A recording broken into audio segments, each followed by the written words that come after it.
And Janelle Hallman and others will talk about the more complicated varieties of lesbianism.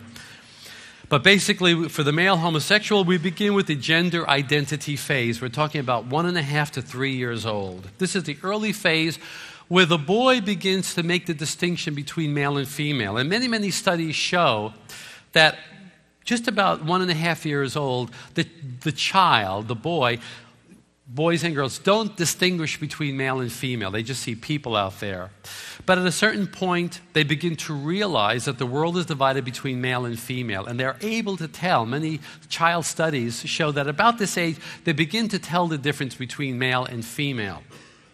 And of course, the question is, which one are they going to be?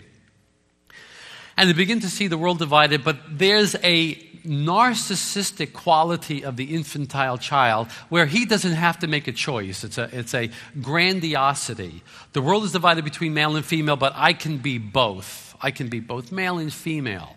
That's his fantasy, because he doesn't want to have to make a developmental commitment to renounce one and join the other. He wants to hold on to what we call the androgynous fantasy. The androgynous fantasy is that I can be male and female. And the reason why I mention this is because many gay and lesbian persons as adults still hold on to the androgynous fantasy. Much of gay political ideology is the deconstruction of gender. They're still holding on to the idea that it's really arbitrary. It's a cultural norm rather than a biologically intrinsic reality that no individual can really avoid. At this point, the boy begins to realize that the world is divided between male and female. He is identified with his mother. His job is to disidentify with his mother and identify with the father. And this is an accomplishment. Robert Stoller says masculinity is an achievement. And it is an achievement that the boy requires support from his parents, from his culture. We talk about the so-called primitive societies that have these rites of passage, rites of initiation for the boy, because we know that the boy needs special assistance. And Dr. Dobson is one of the few psychologists today who is acknowledging the importance of boys needing support in making this transition. The girl doesn't need this special support because she maintains her primary identity with her mother. She maintains her identity with her mother, and that's where she gets her heterosexual identity, her feminine identity from, and from that, her heterosexual identity. But the boy has to make that transition. And this might explain why there is more male homosexuality than there is lesbianism. We're not sure exactly what the ratio is.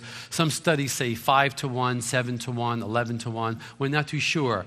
But it seems that male homosexuality is more of a condition, and we think it's because of the difficulty in making that transition. The boy begins to realize and to actualize his biologically grounded, his foundational masculine identity.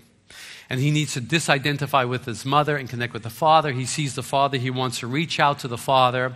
And if the father is warm and receptive and encouraging, and if the mother is willing to release the boy, he can make that transition. However, if the father is perceived by the boy, and I know there are many fathers in the audience, I'm talking about the boy's perception. If the boy perceives father as disinterested, emotionally detached, emotionally aloof, unavailable, disinterested, the boy will reach out to the father, but will experience a hurt, a rejection. We call it a narcissistic rejection, a narcissistic hurt. And that's why narcissism is much a feature of the male homosexual condition, a preoccupation with the self. Many men dealing with homosexuality are very easily hurt, insulted. They feel put off. They feel slighted very easily. If they are not attended to, if they're ignored, they get their feelings hurt. It goes back to the early rejection from the father. They feel like their father didn't make that connection with them that they needed at that time.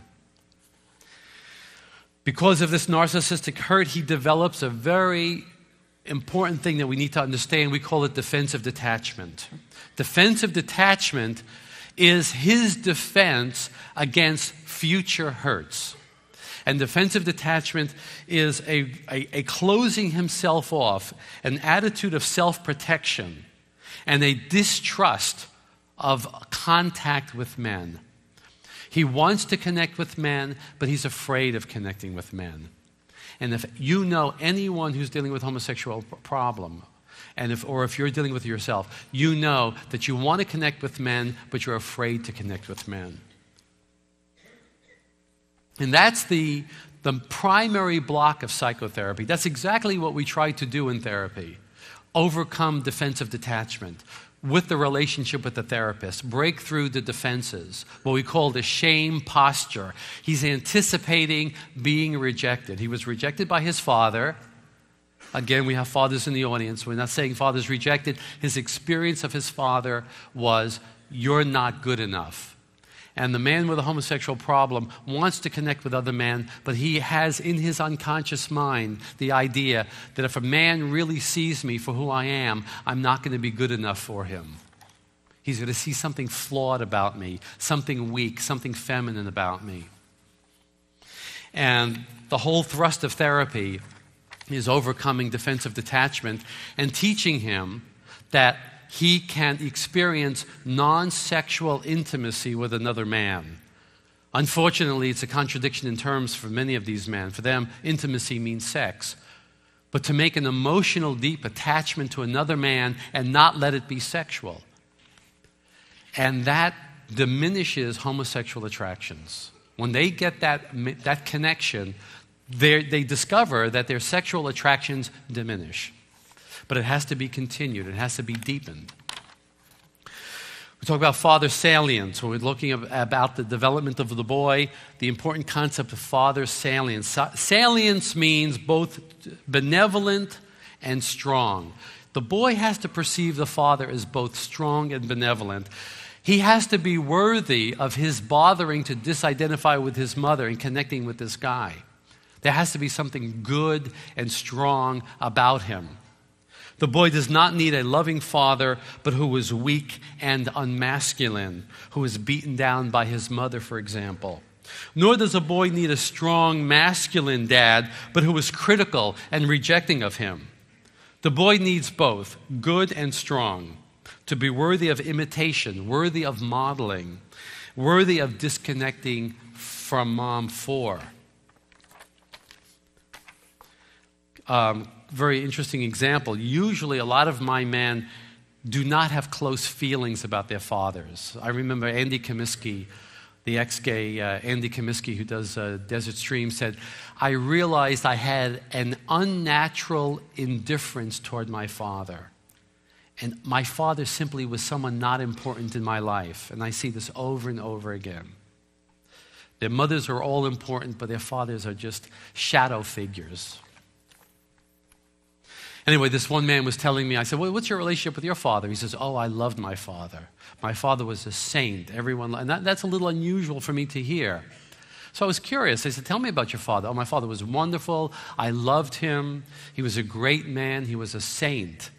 So now I'm really curious. I said, tell me more.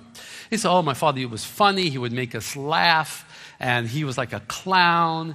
And he would put on these silly hats. And he would clown around. In fact, at the dinner table, he would make us kids giggle. And my mother would scold him and send him into the corner to stand in the corner. So we got the picture that it might have been benevolent, but the father was seen as weak. So again, the boy needs to perceive father as good and strong. Now, like I said, I know there are many concerned parents here today, and this is not about blaming parents. Every parent I have ever consulted never wanted their child any kind of harm. But we're going to talk about certain patterns here, and the one we're going to be talking about here is a classic triadic relationship. Now, while there's so much publicity and media hype about the gay gene, which there is nothing, this is a pattern I can tell you we see over and over again. My wife says never speak in absolutes. Well, I'm telling you, I've never seen an exception to this pattern.